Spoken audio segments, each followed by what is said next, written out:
Hi folks, America's culture war clown car has creased up to the red carpet, and out stumbles Disney's latest disaster, apple in hand and smug self-righteousness in tow. That's right, the live-action Snow Woke, brought to you by the same people who think rewriting fairy tales counts as activism. We're living in a time where the fairest of them all now means the most ideologically obedient, and the seven dwarves have been replaced with magical diversity placeholders because progress?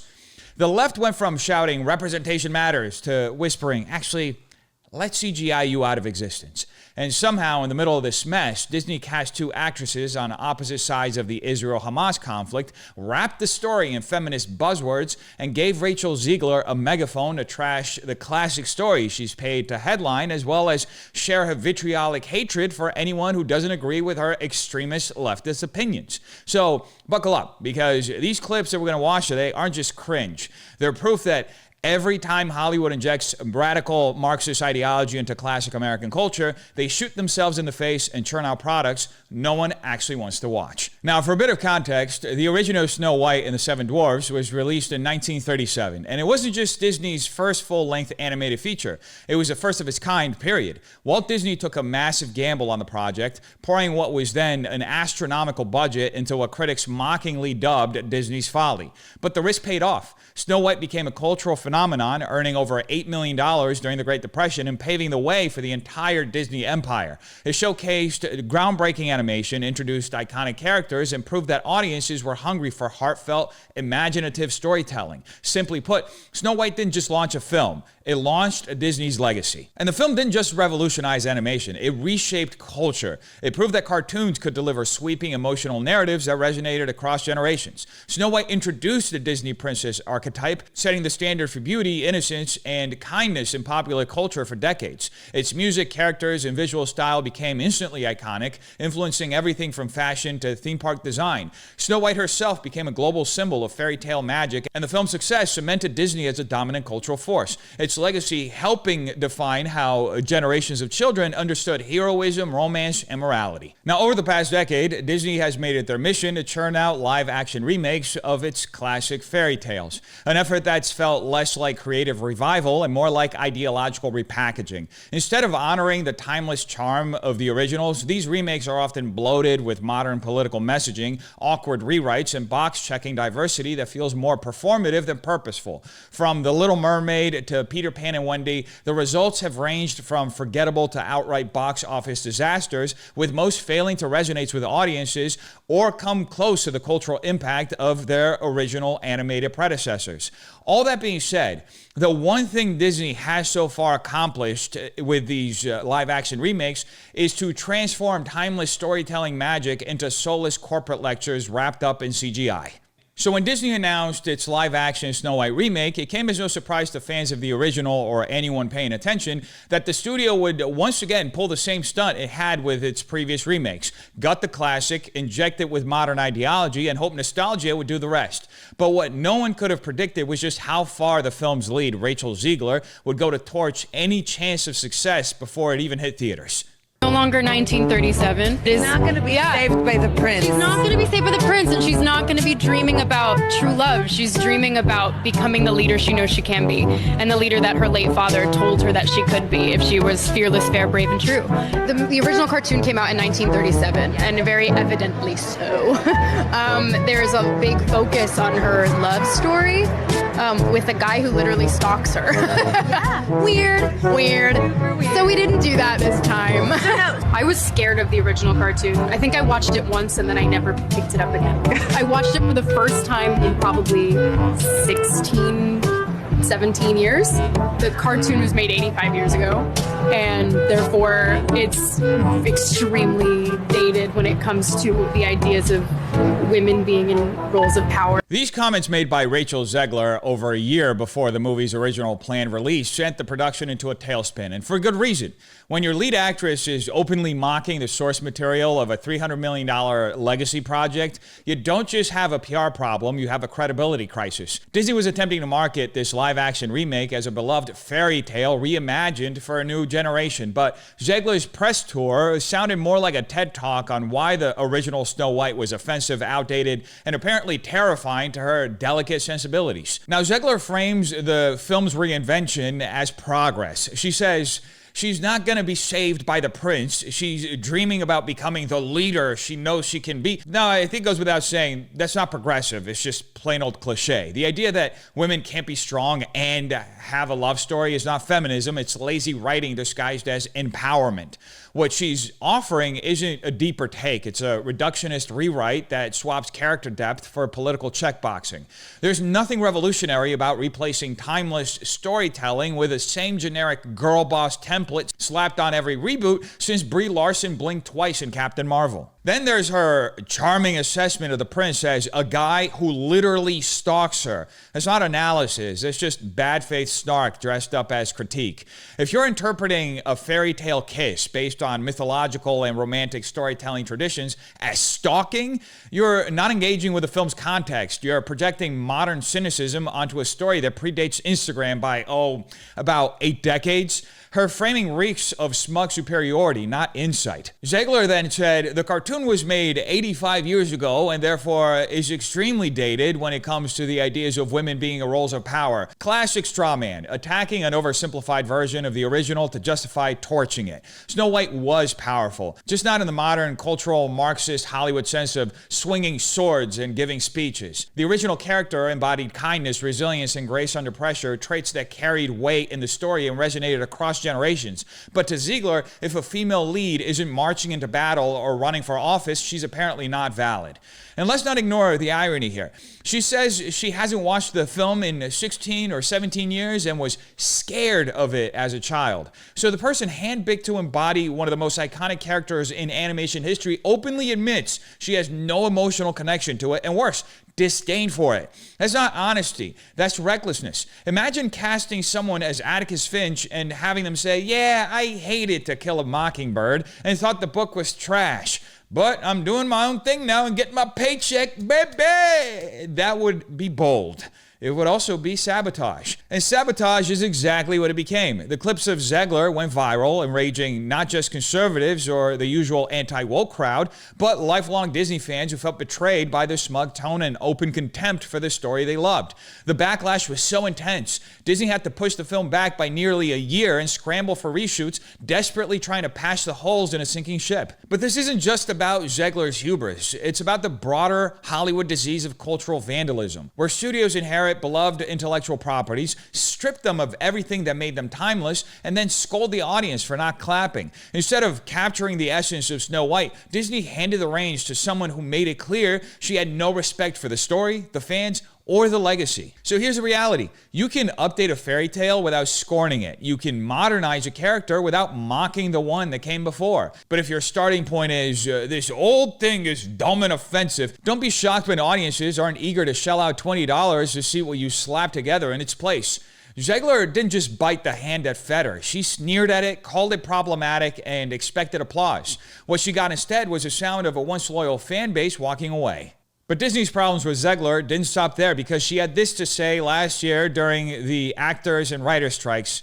If I'm going to stand there 18 hours in a dress of an iconic Disney princess, I deserve to be paid for every hour that it is streamed online. Ah yes, the quote that launched 1,000 eye rolls. Zegler says, if I'm going to stand there 18 hours in a dress of an iconic Disney princess, I deserve to be paid for every hour that is streamed online. This right here, folks, is a masterclass in entitlement masquerading as empowerment. And it's coming from the same actress whose relationship with the character of Snow White ranges somewhere between indifference and open contempt. Now let's start with the following premise. Rachel Zegler apparently believes that wearing a dress on set entitles her to indefinite royalties every time the film streams. Not for the sale of her image, not for her performance in a back-end deal negotiated by her agent, no. Just simply being there in the dress should grant her a slice of every streaming minute. This isn't labor rights, it's diva delusion. It's also a complete misunderstanding of how performance contracts and streaming revenue works. If actors want residuals for streaming, that's a negotiation between their union and the studio, not something awarded because you endured long hours on set like every other working actor in the business. And let's talk about the 18 hours in a dress comment. That's not unique to Zegler. Every actor, male and female, working in in blockbuster cinema deals with grueling costume and makeup schedules. Try telling an actor in a Marvel suit or a full prosthetic monster getup that you deserve more because your dress was itchy.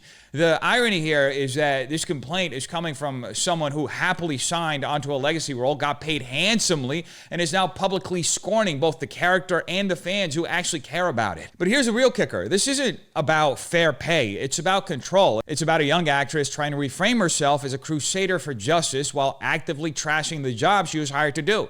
She wants to play Snow White, but she doesn't want the expectations that come with embodying an iconic character beloved by generations. She wants the clout of the Disney machine, but not the responsibility to respect the source material. And when people push back, suddenly she's the victim of unfair labor practices, toxic fandoms, or whatever else her PR team decides will play well that week on social media. Now, let's not forget the context. This is the same actress who said she was scared of the original movie, called the prince a stalker, and dismissed the central love story as outdated and creepy. She doesn't just disagree with elements of the original, she ridicules it, and now she's surprised that the public doesn't want to throw her a parade for standing around in a costume she clearly despises. You don't get to insult the story, alienate the audience, and then demand lifelong compensation like you're the backbone of Disney's streaming platform. Snow White is bigger than Rachel Zegler. It was a cultural landmark long before she showed up to act in a feminist fan fiction rewrite of it, and it'll exist long after her version is forgotten. If you want to talk about labor rights, do it from a place of humility and respect for the role you took on, not from the pedestal built on delusion and designer gowns. Bottom line, if Zegler wanted to be paid like a legend, she should have acted like one. Instead, she acted like the job was beneath her and audiences are treating the movie accordingly. But amazingly enough, Zegler's PR blunders didn't stop there, because the day after Trump won the election, she decided to go full meltdown mode on Instagram and torch whatever was left of her public image. Here's what she wrote. She said, "May Trump supporters and Trump voters and Trump himself never know peace." That's not a political opinion. That's just flat out unhinged. That's a Disney princess wishing eternal misery on half the country while gearing up to sell them movie tickets. And it gets better, because she continued. She said, "There is a deep sickness in this country that is shown in the sheer amount of people who showed up for this man who threatens our democracy."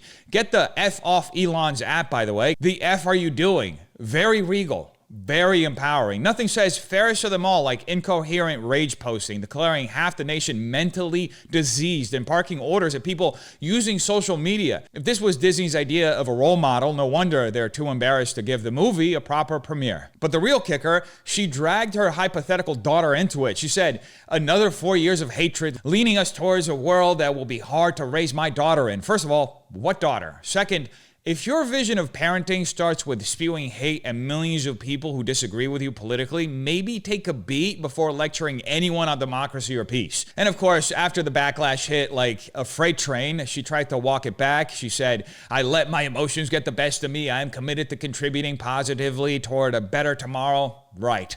After wishing eternal unrest on an entire voting bloc, now she wants to contribute to peace and understanding. It's like throwing a Molotov cocktail and then showing up with a garden hose saying, "Hey, let's just all be kind.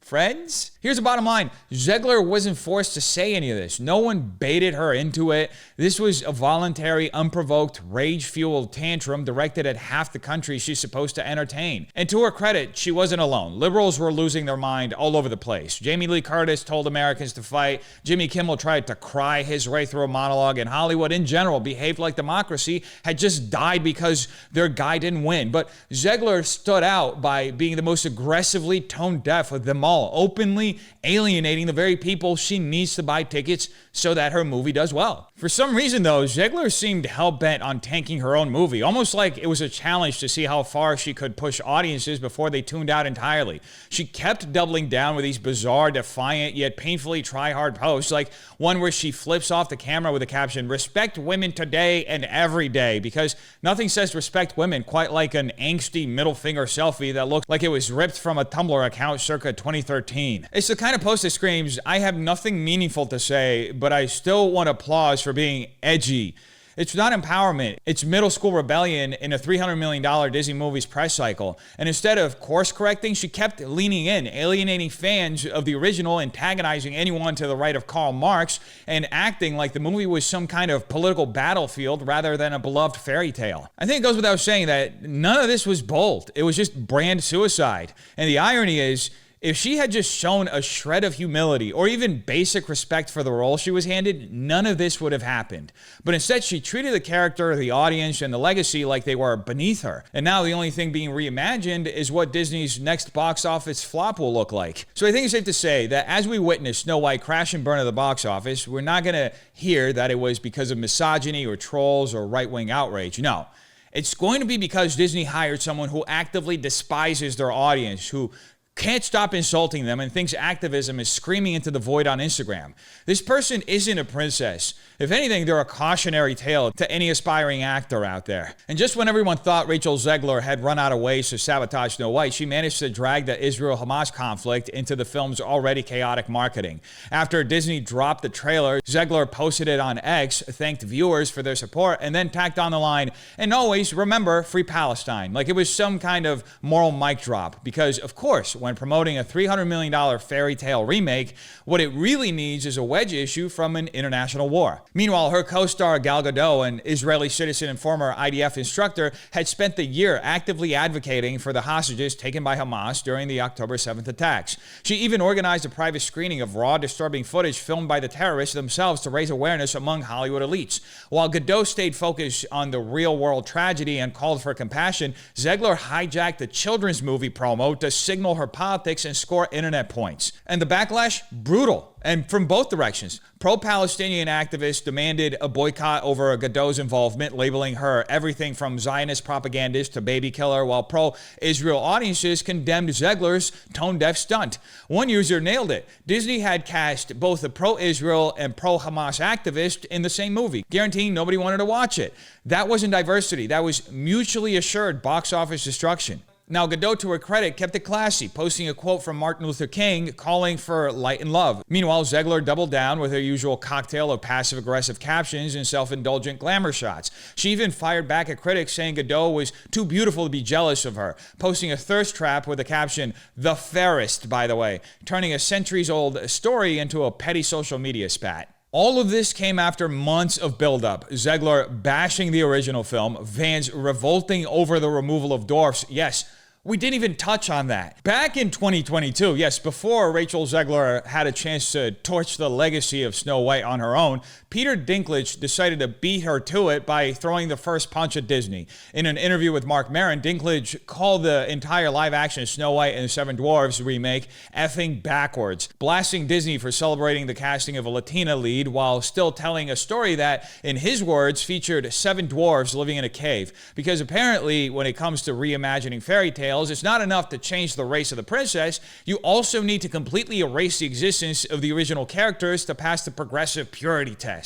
Now, Dinklage's complaint wasn't just about casting. He essentially accused Disney of selective wokeness. You're progressive in one way, but then you're still making that backward story, he said. In other words, if Disney wanted brownie points for diversity, they'd better go all in and cancel the dwarfs too. And Disney, ever the spineless corporate chameleon, immediately scrambled to do exactly that. They issued a statement claiming they were taking a different approach and consulting with members of the dwarfism community, which we all know translated to, we're cutting the iconic dwarves and replacing them with a random lineup of CGI magical creatures of various ethnicities and heights, because that's progress, apparently. Now, here's the irony. While Dinklage claimed to be fighting against stereotypes, his outrage helped eliminate 7 roles that traditionally went to actors with dwarfism, roles that countless performers in the community wanted. WWE star Dylan Postal, better known as Hornswoggle, slammed Dinklage's comments, pointing out that these parts are rare and meaningful opportunities for actors who are constantly sidelined in Hollywood. But apparently Dinklage, perched on his high horse, believed his personal offense should outweigh the livelihoods of others in his own community. And let's be real, Snow White is a fairy tale. It's not a documentary. It features poisoned apples, singing woodland creatures, and yes, 7 dwarfs. If you're offended by that, maybe don't audition. But rewriting the entire story to avoid bruising the feelings of one A-list activist isn't noble, it's pandering. And worst of all, it's lazy. Rather than updating the characters in a meaningful way, Disney opted to erase them altogether, replacing them with a lineup of magical tokenism. So I think it's clear that Dinklage didn't elevate the conversation. He nuked it. He helped gut a classic under the guise of progress, opened the door for the chaotic mess we all watched unfold with Zegler, and once again, proved that in Hollywood, ideology always trumps storytelling. And in this case, It also trumps logic, tradition, and employment for the very people it pretends to protect. Now, after months of reshoots, delays, and nonstop controversy, the marketing for Disney's Snow White remake finally started trickling out. Trailers, snippets, teasers, and let's just say it didn't exactly inspire confidence. And then came the real gut punch, the music, or more specifically, what they did to it. Disney actually deleted Someday My Prince Will Come. It's gone, erased. The most iconic song in the entire film, the one that defined Snow White's emotional arc and has been a staple of Disney's musical legacy for nearly a century, scrubbed in favor of a modernized feminist alternative where Zegler sings the word echo on repeat like she's auditioning for a perfume commercial instead of leading a fairy tale. Now, that's not just tone deaf, it's embarrassing. This isn't evolution, it's just pure erasure. They took a song about hope, love, and longing and replaced it with a hollow, self-affirming mantra that sounds like it was written by a Spotify algorithm trained on TikTok buzzwords. And we're supposed to pretend that's empowering? This is what happens when ideology overrides storytelling. Instead of honoring the emotional heart of the original, they try to rewire the whole thing to fit some boardroom-approved version of feminism where expressing vulnerability or romantic desire is now considered regressive. But here's the thing. Someday My Prince Will Come wasn't anti-woman. It was about faith, patience, and love. Things that, last time I checked, don't need to be deleted to validate a character's strength. Now, needless to say, Disney felt the box office bomb coming and the very real potential for Rachel Zegler to make things worse. So what do? They scaled back the Snow White Hollywood premiere to something barely bigger than a press day. No major media outlets, no interviews on the red carpet, just a few photographers and the in-house PR team trying to make it look like a celebration instead of a damage control operation. And so, after months of reshoots, backlash, and nonstop PR headaches, Disney finally limped across the finish line, and the result was exactly what you'd expect from a $300 million movie buried under political landmines. No fanfare, no buzz, just a carefully staged photo op at the El Capitan Theater, engineered to minimize exposure and avoid any unscripted moments. It wasn't a premiere, it was just a containment strategy. Now, Gal Gadot, ever the consummate professional, did exactly what Disney was clearly hoping Zegler would have done at the beginning. She showed up, smiled, met with kids, posed with villains, and kept it light at Disneyland. Meanwhile, Zegler launched into a last-ditch effort at career damage control, suddenly discovering her inner Disney adult just in time for the press tour. She went on to say that being in the movie was the honor of a lifetime. Now she's always been a huge fan of Snow White. Now the prince isn't a stalker. He's part of a beautiful, spontaneous love story that just happens along the way. Amazing how fast principles melt once the box office is breathing down your neck. Now let's be clear.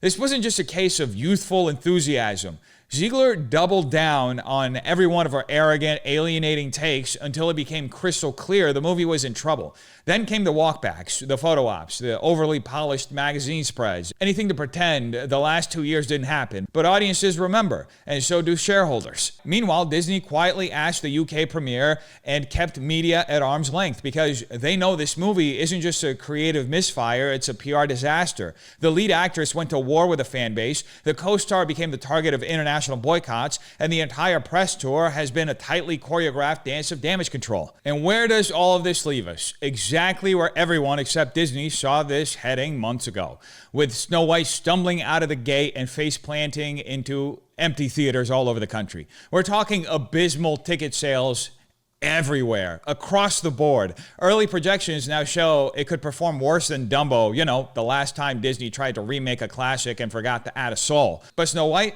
this wasn't just a creative misfire. This was a full-blown slow-motion train wreck. $300 million burned for a film that alienated original fans, sparked political outrage on both sides, replaced dwarfs with CGI stand-ins, and centered a lead actress who publicly trashed the movie, the audience, and the source material before filming even wrapped. And now, theaters are empty. Premiere events scaled back. Public interest, non-existence. Congratulations, Disney. You didn't just remake a fairy tale, you made history as the worst performing live-action remake in Disney history. So now the question isn't just what happened to Snow White, it's what happened to storytelling, to creativity, to courage. How did a studio once known for magic become a mouthpiece for sanitized groupthink and performative politics? How did a fairy tale meant to inspire children turn into a battleground for ideology and ego? Maybe it's time to ask who these remakes are really for, because it clearly isn't for the audience, children. If this is what progress looks like, why does it feel so hollow? Why does it keep failing? And most importantly, how many more classics have to be gutted before people start paying attention? You tell me what you think in the comments down below. Hope you have a terrific day. Peace.